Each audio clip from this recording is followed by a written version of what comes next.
and get started. My name is Jennifer Correa, and I'm a business data analyst here with the NEMSIS TAC. And welcome to everybody to the October 26th V3 implementation call.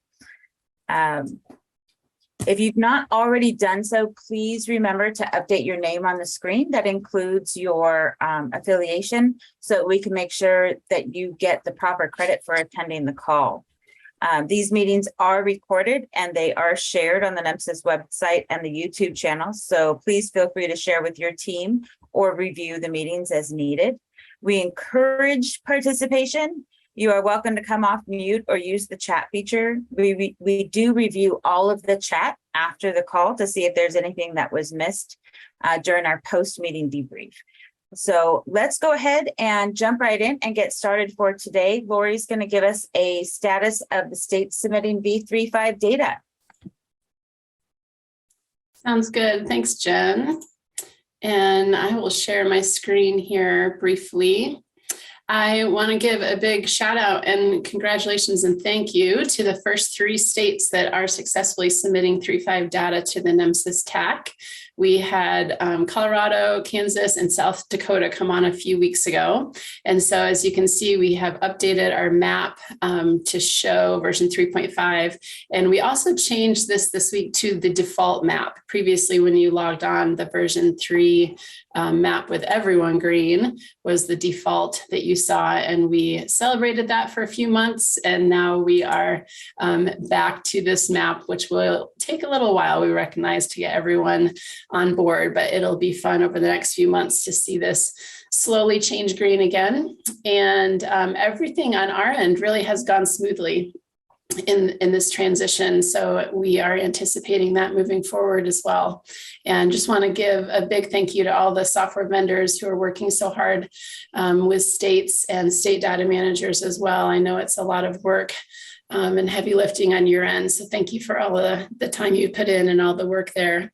And then I also want to give a little shout out, if we can start thinking towards the end of the year. I know as the end of the year approaches, we try to get all of 2022 data in as close to the end of the year as possible. We will wait a few weeks into 2023 before we close our publicly released state data set, but we would like that to be as complete as possible. So if you can think through, if you're a state that allows a longer time for records to come in as we near the end of the year, if you can work on getting records to us in a timely fashion, that'll help us to make sure your state data set is as complete as possible. And that's all I have. Any questions for today? All right, reach out if you have questions and I will pass it back to Jen. Perfect. Thank you, Lauri.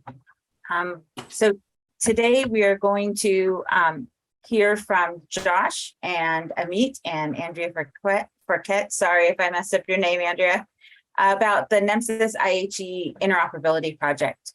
So Amit, you should be able to share your screen, and I look forward to hearing about it. Thank you very much. All right. Hey, Jen, this is Clay. Maybe I'll just kick it off for just a little bit.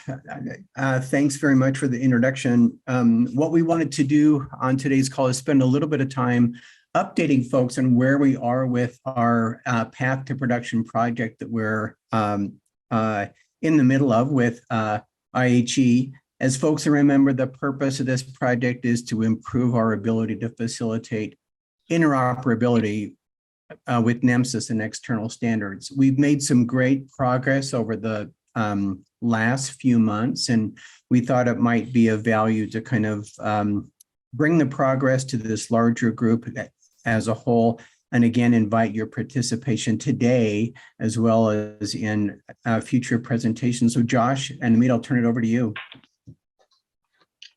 All right. Josh, any opening remarks before we get started? No, go ahead. All right. So real quick, just thought we'd recap the agenda for today. And the recap of the agenda starts with a recap of our project objectives for NEMSIS, IHE USA, and our e-outcomes interoperability work.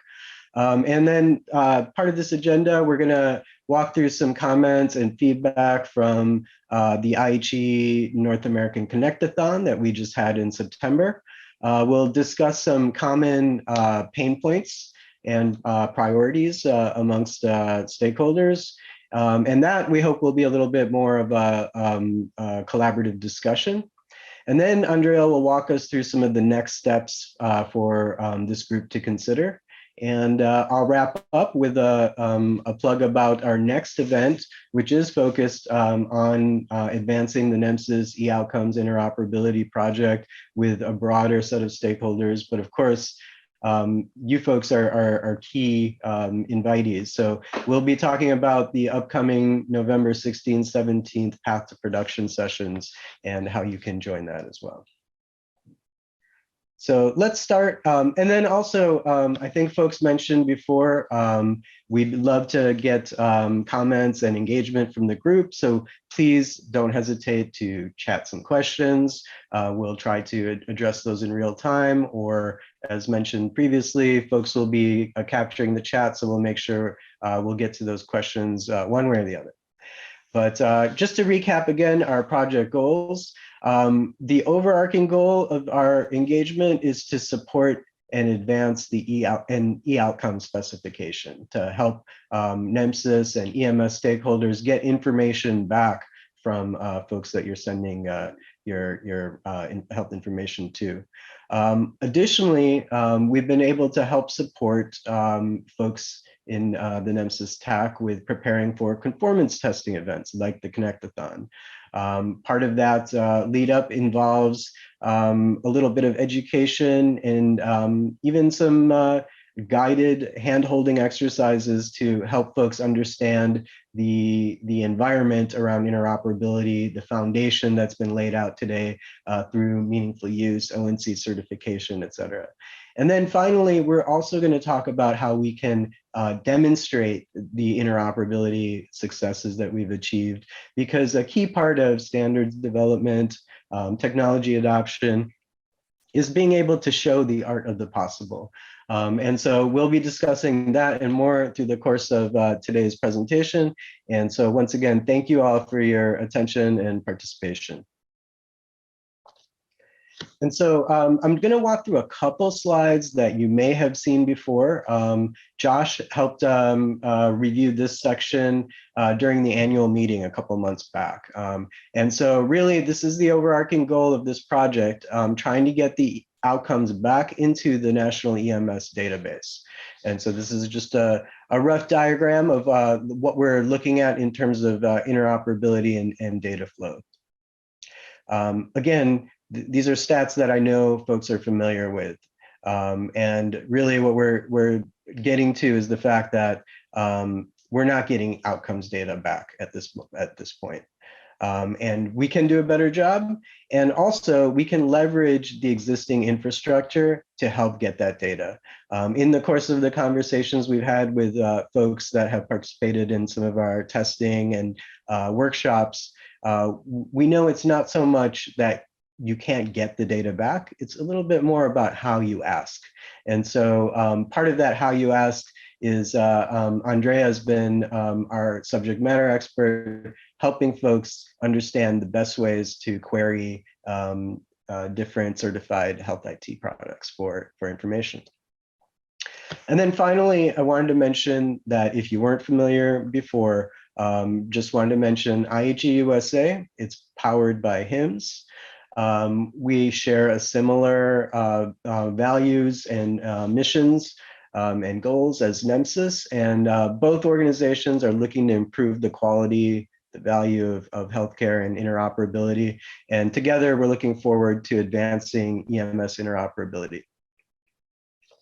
So with that, I'm going to move. I'm going to segue to the next portion of our presentation, and Andrea is going to speak a little bit about the Connect-a-thon that we just had, and some of the participants and their experience last month, and the lead up to the Connect-a-thon, and some of their experiences at the event. Andrea? Hello, everyone. Yeah, so the first bit for those who were not aware of what was being done, they were just, we were doing fire queries with Epic. So two EMS systems tested with Epic on specific fire queries for patient using just MRN requests. Patient matching with an MRN, and then we were able to then do a specific encounter queries based off of that patient match. And we are aware that this is just for the use case of when you have a known patient and a known MRN that was provided to the EMS provider.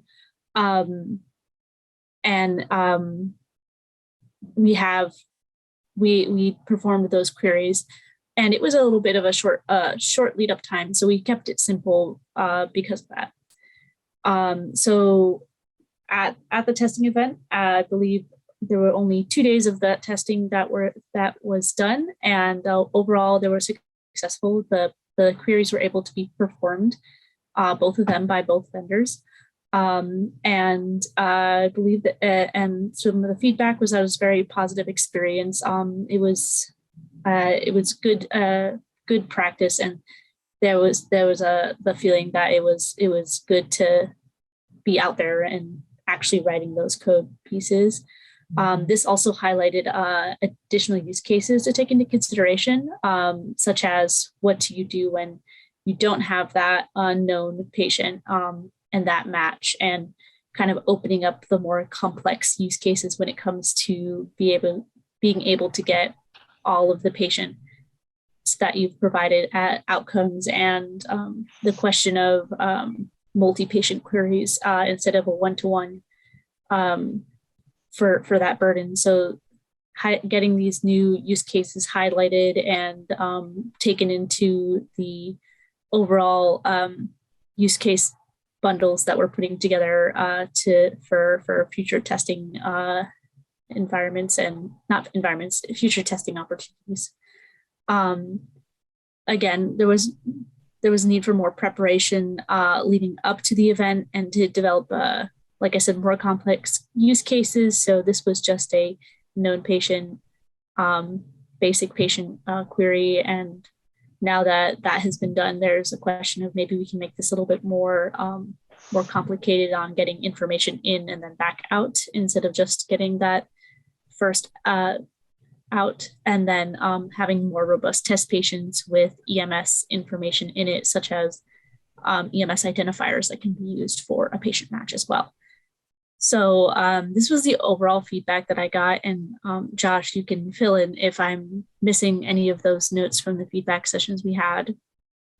But we believe this was very successful, and that we would like to see if we can go into another Connect-a-thon with more vendors to kind of continue building on this progress and building more complex testing and more collaborative testing with other systems as well. And Andrea, if you don't mind, I was just going to jump in real quick and just let people know a little bit more about the Connect-a-thon, just in case they weren't familiar with it. Again, part of it's like not being in the room. It's a little harder to read reactions and faces, but the Connect-a-thon is an event that we've been hosting, we meaning HIMSS and RSNA as sponsors of IHE, for over 20 years. The event is held, our team sponsors the North American Connect-a-thon, but there's also European, Asian, other Connect-a-thons all over the globe. What's special about our Connect-a-thon is that vendors usually come to the testing event with a product, with implementation guides, profiles that have already been productized in terms of standards supporting interoperability. And so it's an opportunity for folks to do a little bit of real world testing against or with other partners. And so what Andrea helped facilitate in the lead up to the Connect-a-thon, and if you recall, we kind of kicked off this project back in August at the Path to Production event in August. September was our Connect-a-thon, which gave us a pretty short runway. But in the lead up to that event, Andrea held Friday developer sessions that were voluntary and optional. But we had folks from Epic participate as the inpatient EHR vendor. And what we did through the course of those weeks leading up to the Connectathon was practice simple FHIR queries, and found that time was pretty valuable. And honestly, it's something that's fairly unique. It's not very easy to set up that kind of opportunity, but through the relationships we have with Epic, through IHE, and through the nature of the testing events we have, folks are always looking to help people get more prepared and ready to participate. One of the reasons we engaged the EMS community is because we recognize there's gaps in terms of the folks that are participating in these types of events. And so the whole purpose of this project was to do a better job of engaging the EMS community, bringing them into the broader health IT community, and working together to advance interoperability between all of us. And so with that, any other comments from Josh or Clay as attendees at the Connectathon? And we'll go through those. And then Andrea will lead us into a little bit of a discussion on preparing for the next Connectathon, which is going to be held in mid-February or early March of 2023. Just I think to add on. Sorry, I'll just add on to that these preparation sessions are a new thing that IHE is doing with the path to production. They haven't really been offered for the Connectathon before this, so we've seen that it was a very useful tool for the EMS community and something we want to continue to do. I'm sorry for cutting you off, Josh. No problem. Yeah, there were a handful of EMS vendors who attended those Friday calls for those prep sessions, and then I think just 2 of the vendors actually got some queries written and executed in the Epic sandbox. And so I think they appreciated the opportunity to have interface with Epic, and also the opportunity or ability to say that, hey, we wrote some queries and got some data back. And I think that the questions that come out of it are, one, just a need for more education, getting more familiar with FHIR and other data standards that they'll be encountering in the real world. And then along with that, that question of, well, if we can do these queries in this sandbox, then when we go to integrate with a real partner in the real world, are we going to be able to use FHIR with them? And are we going to be able to run the same queries and get results? And is the data going to look the same as it does for these test patients that we used? Some of those where the rubber hits the road kind of questions, I think we're in the feedback that we received from the vendors that participated. Yeah, and this is Clay. The only additional comment I'll just add real quickly, thank you, Amit, and I'm very naive to this. So, but I was incredibly impressed with the demonstration floor where folks were actually working on interoperability. I was impressed with how secure they made sure that space was, and then also the frank conversations about trying to make data flow. So yeah, I think this is a great opportunity for us to participate in the future, actually being present at the meeting. Sorry, Andrea. that was okay. Just some of the answers that we had provided, I believe, for some of the questions that Josh had, is that, as long as the vendor supports FHIR version 4 in the system. So we were testing with FHIR version 4 resources. And so as long as the institution that you're pairing with supports FHIR and supports version 4 of FHIR, then the systems that you would be connecting to in real world would also be able to follow the same pattern as what we did in the testing. It's just that those are the 2 caveats. And maybe Amit, you can explain it a little bit more, but with the ONC new testing requirements, I believe FHIR is going to become a requirement in some of their testing as well. And so as this is developed, this will be more of a possibility being used in the real world. And we chose to primarily test FHIR most because it was the most simplistic way to kind of get things going. without too much development of the EMS systems on your side, just to make sure we can get something going. The CDA queries are much more complex, but that's something we're working for. Yeah. Exactly. And you know, we're in a perfect position now to take advantage of a lot of the regulatory pieces that have been put into place. And the big one is around information blocking and API access of health information. So we know that today, health information is mostly transmitted through CDA. We know that in the future, folks are looking to FHIR. But in the midterm, in the meantime, we need to find a solution that works for everyone. And we have those solutions in our profiles that speak to both CDA and FHIR interoperability, and how you can mediate between different formats as well. And so while our overarching goal is to support the e-outcomes interoperability, we know to get to that point, there are a number of smaller steps and other bottlenecks, other barriers that keep us from achieving the e-outcomes interoperability that we want, and we'll be tackling those as well. And so we'll tease out some of those issues through the course of our developer sessions, through these conversations, and through the path to production. We'll be also aligned well with the ONC as we are in a cooperative agreement with them as IHE.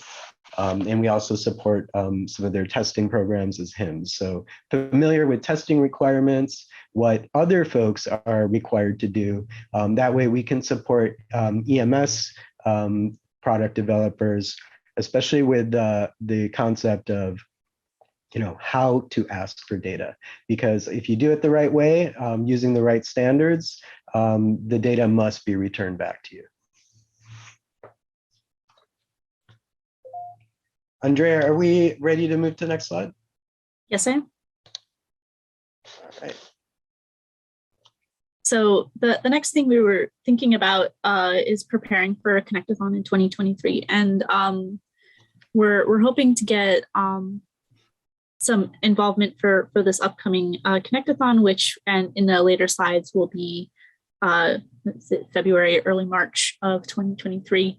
And what we would like to do is kind of enact more of the prep sessions in advance. So instead of 3 weeks before the Connectathon, we're hoping December area to start setting up prep sessions for that, as well as education sessions on the tools such as Gazelle and which transactions we might be branching out into in addition to FHIR during our path to production series. The other thing is we would like to define more complex use cases to test to, which will encompass more of the use case elements from path to production. So maybe a few more of those elements, such as query for medical summary for on-patient seeing pieces through a health information exchange, and potentially getting information to the hospital or minimal sets of information to the hospital to provide a connection, and then e-outcomes. We would like to see if we can incorporate a little bit more of those dynamics into the transactions that we use in the future pieces, and having the prep session start earlier, we can have more of that practice on what to do for each of those, and have more set defined transactions leading up to the Connectathon. And then mostly a question for you, because these are what we have planned, but we want to know like what else would be useful for you and your systems to be able to prepare for Connectathon 2023, so we can best support you in those activities as well, and set everyone up for success for the next Connectathon. And just wearing my HIMSS hat, there's a number of issues that we're potentially talking about when we're talking about reducing barriers to interoperability. So where it makes sense, we want to leverage our other relationships, whether it's with ONC, other agencies, other partners, folks like the EHRA, the Electronic Health Records Association, and to do what we need to help reduce some of the barriers to interoperability. And it's not always going to be technology and standards. It's often going to be policy and other issues as well. So that's why we are very much interested in the various things we can help with to get us to that e-outcomes data. So for our next section, we're going to start hopefully a more collaborative discussion. And Josh is going to lead us through some potential points for consideration. And welcome folks to chime in. And I may stop sharing for this moment and then hand it over to Josh in case you want to take some live notes, if that works. Yes, that would be great. Okay, so in September, while we were at the Connectathon, we gave an update and talked about issues that we think need to be worked on, and had some great discussion on that V3 call about a month ago. I want to dig in a little bit today and get input from all of you. So get ready to unmute yourself or to type into the chat. And I just realized I need to make sure I can see the chat. Okay, there we go. So we have this list of issues that we think need to be worked on. I'm going to throw in one kind of caveat at the beginning here, which is that the NEMSIS Technical Assistance Center is best equipped to help with technical topics. That's the name of the Technical Assistance Center. But we know that in order to achieve interoperability between EMS and other areas of healthcare, you're going to need to solve more than just technical topics. And so there may be some issues on this list here that won't really be in the purview of the NEMSIS TAC, but as Amit mentioned, maybe we can find a partner, some other organization that can help to address that issue, because some of these issues, even if they're not technical, if they don't get taken care of, we're just not going to have interoperability. So they do need to be addressed one way or another. We'll just have to decide what the NEMSIS TAC can directly do, where IHE can help, where HIMSS can help, and where we can reach out to other partners. So we've got this list. I'd like to do two things with your feedback coming in over the next few minutes. One is make any edits to the list in terms of issues that we need to be addressing. And second is I would like to order this list and have you help us decide which of these topics we should put at the top of our priority chain. Like what are some of the things we should work on first? Whether it's because they're the most important or whether it's because maybe it's an area we can make the most progress early on, that's fine either way. Just kind of want to get a sense of where we should put our efforts first. Okay, so taking a look through this list, give me your feedback. What do you think about the issues here, the topics that we've listed? What do we need to maybe add or change on these topics? And then secondly, what's most important? Any thoughts? So if we're going to approach a hospital to say that we want to do this outcome integration, kind of what they need to do on their side and what they need to give to us would be helpful. It depends on their vendor too, Epic or Cerner or whatnot. So I'm not sure where that would come from, but that would help us, make that happen. Okay, great. Yeah, kind of related to these the second and third topic here, establishing relationships, getting data sharing policies and agreements in place, but maybe also, I'm trying to capture because I think there's something a little different in what you said. It's not just finding the partner and establishing an agreement with them, but it's also like what The knobs turn, the buttons press. Right. Yeah. Okay. And you know, And then- to that note, I was going to say there's all kinds of these projects happening at different times. And I think this is where, if possible, we can also see where we can support. And if there's a particular hospital or provider organization you're working with, there may be a relationship within HIMSS that we can help leverage as well. And I think one thing that would also help, like a project like this get kickstarted, is having that experience of, well, we know this hospital uses Epic or Cerner, and we know we've been able to make some headway in terms of making these initial simple queries, et cetera. And so that can help a lot, just get things moving.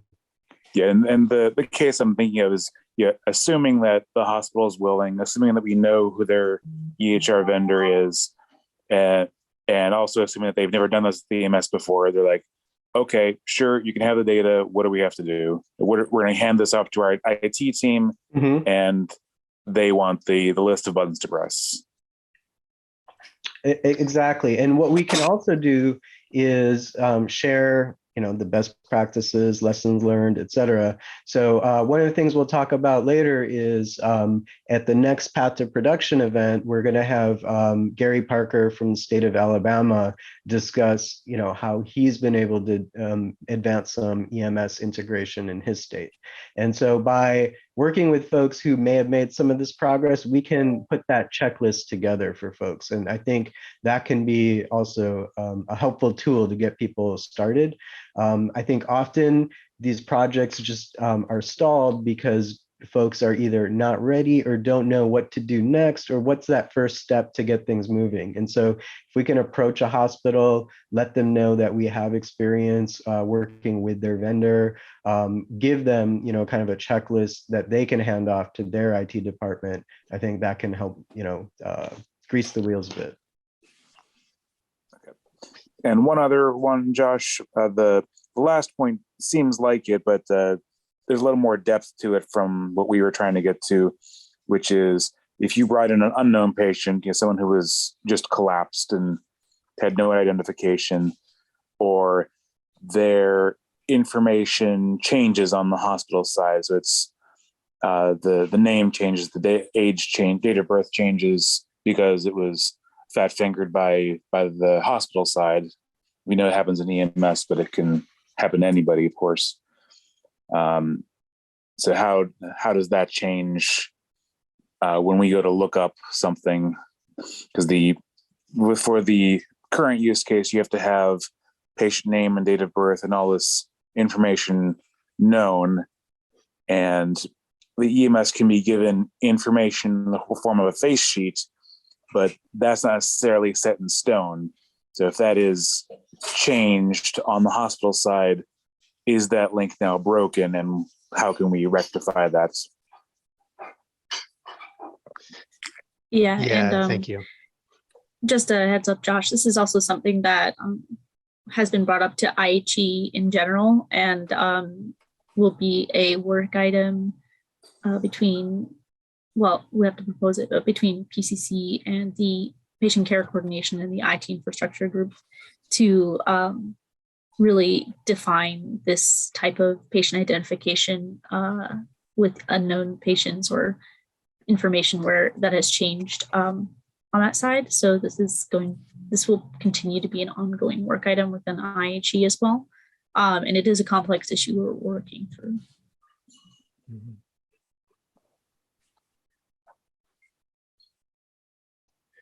Yeah, that makes me think, I want to add one here, throw it in here, kind of thinking like the overall, I'm blanking on the word, the overall workflow, or I guess sequence of interactions.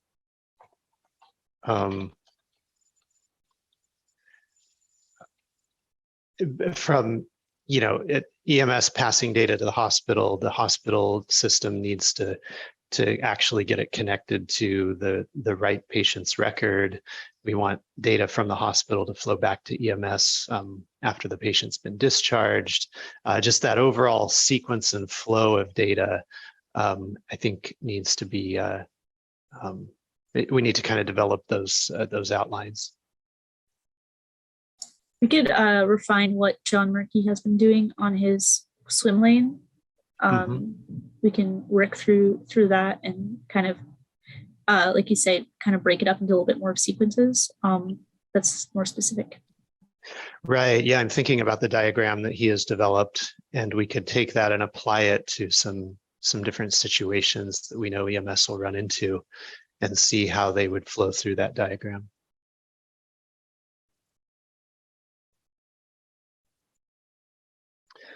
Okay, other thoughts on topics that we need to address?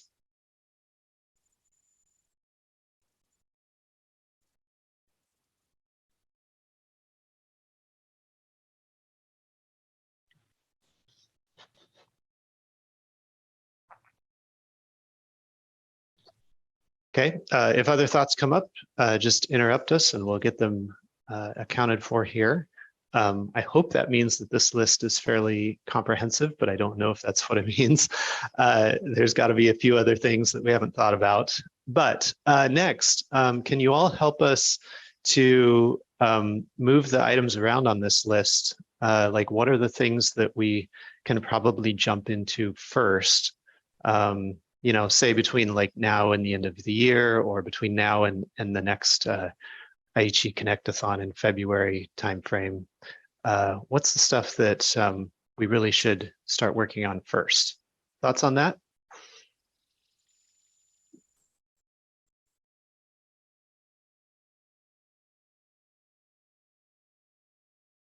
Yeah, Josh, and this is Clay, maybe to prime the pump a little bit. Sorry, I think I interrupted someone. If there are some of these topics that might help prepare you to be able to participate in the Connect-a-thon in the spring, what would those things be? Maybe that would help generate some thoughts. And sorry, I interrupted someone. It was me, Clay Felicia in Utah. I was going to say the things that take the longest for us are like the data sharing policies, agreements, and the government regulatory environment, if we can even do some of this stuff. So those take forever, period.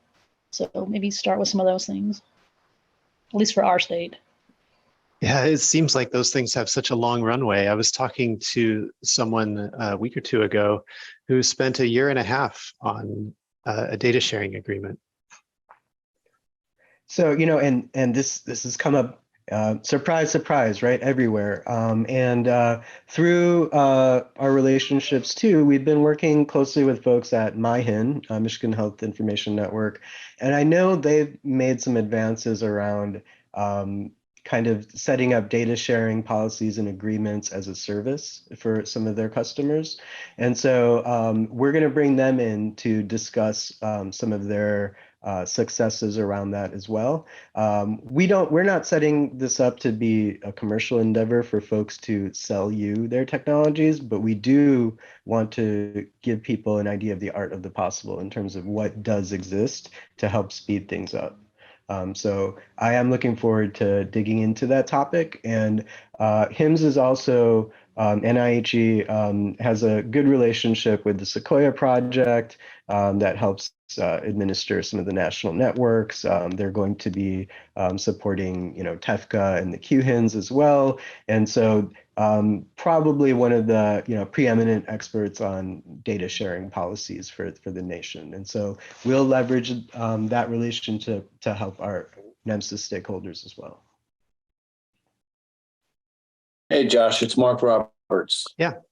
I came in a little late on this. I apologize if I'm asking a question that's already been answered, but has it been identified who the customers are on this? I mean, I know the vendors have got to get their stuff together, but you know, who's the customers? Because the way I'm seeing this, especially say for California, is the state is not the customer. It's each individual agency who's the author or creator of the record and their vendor. Mm-hmm. Am I close to what you guys had in mind too, or how is that going to work? Yeah, I think I agree with you that the EMS agencies and the hospitals are the primary customers that would have the primary benefit from sharing data with each other. Obviously, the patient is the one who ultimately receives the benefit, but it comes through those providers who are interacting with the patient in the hospital and the agency. And then I would see states and the national EMS database as secondary customers of Yeah, because it's these not efforts. bi-directional. So then, is there also, again, I apologize, is there going to be a consideration for opting out for patients? Yeah, I think that's something that needs to be addressed in data sharing policies. Because I think that could be a huge issue for the field people to understand how to show that this patient's opted out, and to make sure that the vendors have created a pathway to be able to ask that question. And it's, and those wishes are honored. Yeah. So just from my knowledge, the patient goes through an opt-out process through their providers, whether or not their records would be included in a health information exchange. So they have that opt-in, opt-out piece from the provider side of everything. And then the results of that would most likely be not this patient is opted out, but mostly like records are just not found. And that some of this will be in the consideration of if you query a health information exchange for this patient's information, then you won't find it in the health information exchange. And so that would be the result of the opt-out. And I'm not sure if it's something that can or would be represented to someone who's querying for this information. But I kind of think it has to be done at the field level, at the time of input through the crews. And I don't want to belabor this, but I think that that's a huge piece, because having been involved in some of the data sharing with HIE and such, that's not been an issue that's really been addressed. And there's really no good way to do it through the application, at least that I'm aware of. And then there's all the training involved as well with, just in California, there's 80,000 medics. So I'm just saying that's a pretty big piece that I understand that probably should at least have some attention. So sorry, I just wanted to make sure I was on the right page. Yeah, absolutely. It might be easy enough with their primary care provider that they sat down and filled out a bunch of forms, and one of them was an opt-out, and they're not sharing their medical history with EMS. But the question I think you're also bringing is, what if their EMS is responding to a 911 call and the patient says, don't share my EMS record with others, and EMS has to have a way to honor that as well. Or we need to at least figure out what the policies would be for responding to that request. So yeah, thank you. Yeah, I was going to say those are excellent points. And again, we're already bringing up things that are, when you ask who's the customer, there are a number of entities that have a vested interest in that information. And so unfortunately, there's only a couple entities that are responsible for implementing the work, right? So that's part of what we're trying to tease out too, making sure that value can come throughout the system. Mm-hmm. Okay, I want to take only another couple minutes and then pass it back so we can continue on. So I want to get any more thoughts that people might have about the prioritization of these topics, the things that we should work on next.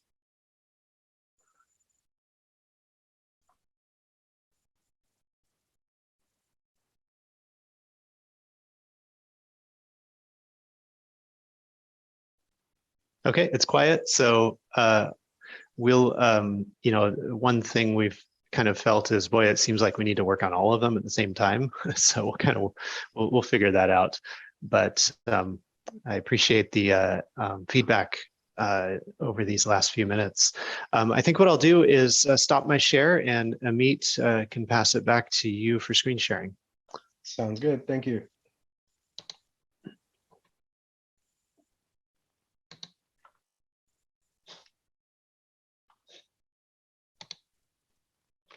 All right.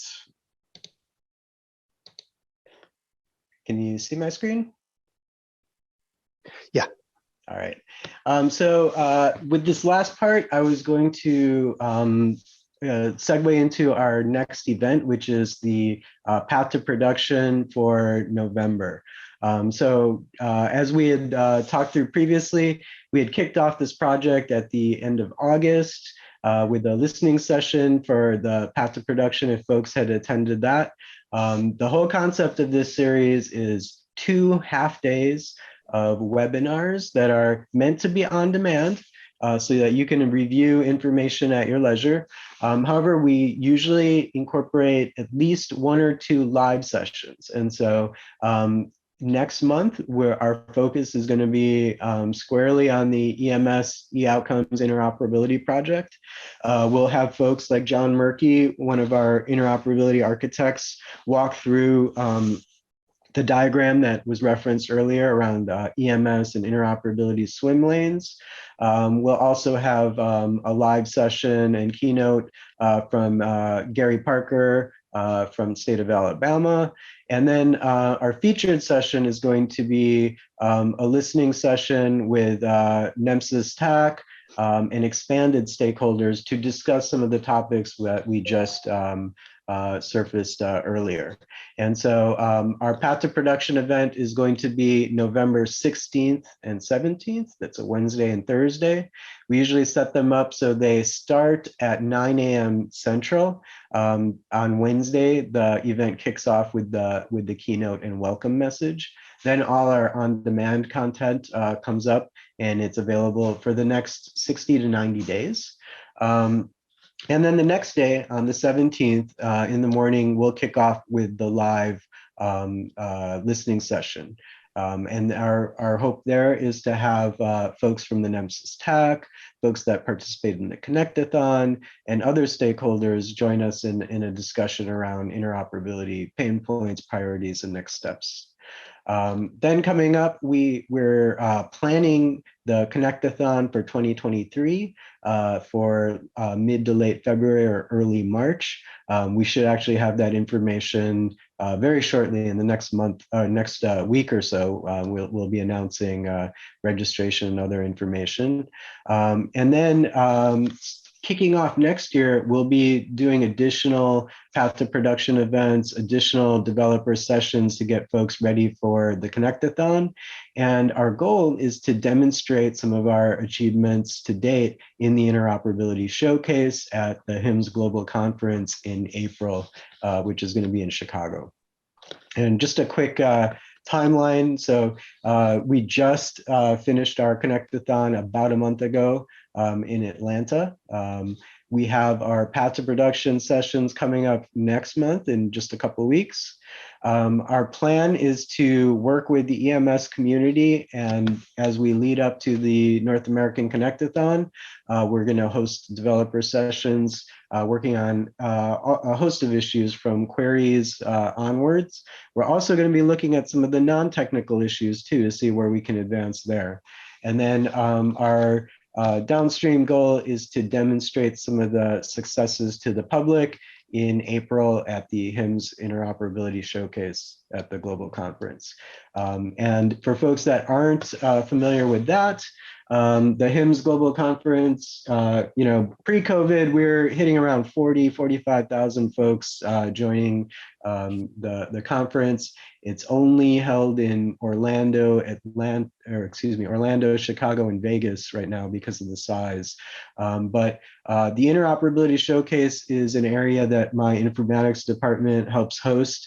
It's different than a typical exhibitor hall because the showcase is made up of vignettes of vendors and interoperability stakeholders working together to show, demonstrate a use case from end to end. And part of that involves, if you're going to be in the showcase, you actually are required to test and validate your implementation at a Connectathon. So we're excited to work with the EMS community and see more of this interoperability at the global conference and kind of share the art of the possible with the broader community.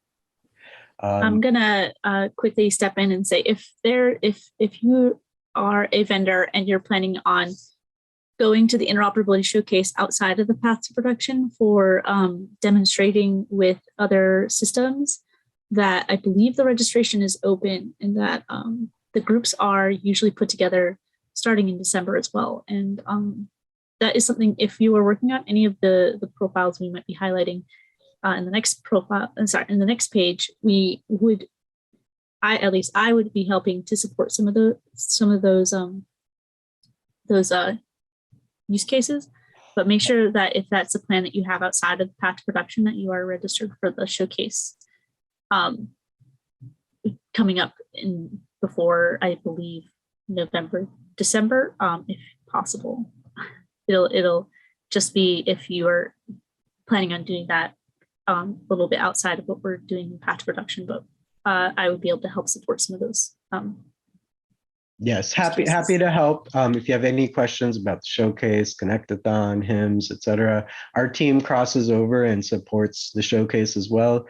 Andrea and Dr. Phil, our Connect-a-thon manager, both support the showcase. So they're more than happy to help you out with any questions you may have. This slide deck will be shared with everyone, and I just wanted to point out we're sharing some of our current Fire-based IHE resources for folks to check out, because I think part of the question is, where can we help you? Where are the areas that folks might be stuck, or where you'd like to get a little bit more education or info in, because we'd be happy to help with that. And I think that's it for our presentation for today. And as I mentioned, we'll be sharing this with folks after the call. And so please let us know if you have any other questions. We'll be sharing the registration for Path to Production as well. And we hope we can see you all there November 16th and 17th. Amit, I wanted to add that the event on November 16th and 17th is analogous to the one we did the last couple days of August. In the one in August, we did several presentations for the non-EMS data audience so that they could understand NEMSIS and EMS data and EMS operations, that kind of stuff. For this upcoming event in November, we've asked IHE to pull together several educational sessions that'll be really directed to the EMS data audience to help all of us understand what things look like on like the hospital side or the HIE side of things, what HL7 and implementation guides are like, what IHE profiles are like. So these presentations being put together for November are much more targeted to this audience, all of us, to understand those things we need to learn about so that we can connect with the rest of healthcare. So I would really encourage signing up for the November digital series, and then you can pick through which presentations seem of interest to you and watch those. Yeah, thank you for that, Josh. We will have previous presentations available. That's kind of like the what we're hoping to do through this, build out that library of education that you can share with other folks on your team as well. Feel free to pass on the invites. The goal of this was to make it open and accessible to folks. It's hard enough to figure this out. We're trying not to keep the doors open to work with everyone we can. Thank you. I think it's great. And I love the fact that you guys keep it open so everyone can ask. It's coming, whether people like it or not, and being on the train instead of in front of it is always a wonderful thing. So thank you very much for the presentation. The next item on the agenda is items from the Office of EMS. Eric, if you are available, you're on. Good afternoon, everyone. I have nothing specific for the group today, unless you have questions for me. Just thanks to Josh and all those who are working on this project. It's going to be interesting to see how successful we are and how it works out over the next year. And I'm looking forward to the HEMS conference this year. If the folks on the call have never been and you have the opportunity to go, I would tell you it's very interesting to see. Anyone have any questions specific to me?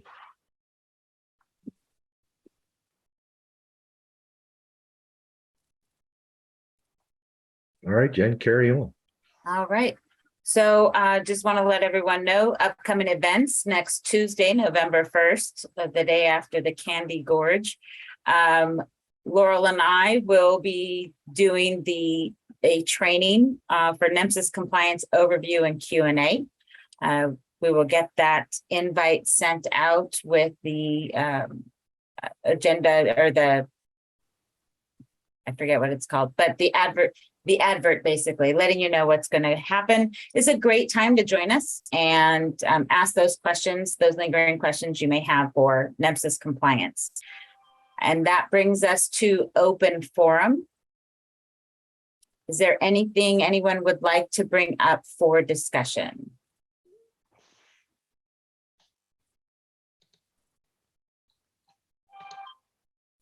Jen, this is Cherie with NEMSQA. Not necessarily a discussion item, just a request. For folks, I'm going to put the link in the chat, but as most people know, we've been working with the Florida Department of Health for their implementation of their FAIR grant from HRSA, and we're in the final public comment phase. So I put the link in the chat. I think folks on this call may be particularly helpful in taking a look at that, as you know the data very well and can provide some feedback on the data involved in calculating these measures and such. So I put the link in there. We'll be pushing it out again through our announcement channels as well. But if you could also not only do it, but share it with any groups that you may be connected with, that would be great. That's fantastic. Thanks, Cherie. Were there any other questions or comments for open forum? Is the link for the November event for IHE live yet? I'm not sure if I saw one yet. Josh or Amit? I'm thinking Amit had to drop for another call. Yeah, he did. He had to drop for a call at the top of the hour. So usually the link to the path to production pieces are not open until I think earliest the week before. Okay. Maybe we can at least get a save the date email out to everyone. We'll check in with Amit. We have a call with him later today. Thanks, Josh. Any other items? All right, I'd just like to thank you for being on the call today. We know everyone is extremely busy. You have a ton of calls, and we appreciate you taking the time out of your busy schedule to be with us today. Please always feel free to reach out and contact us with any questions or comments or concerns that you have, even outside of the V3 implementation calls. Have a great day, everyone.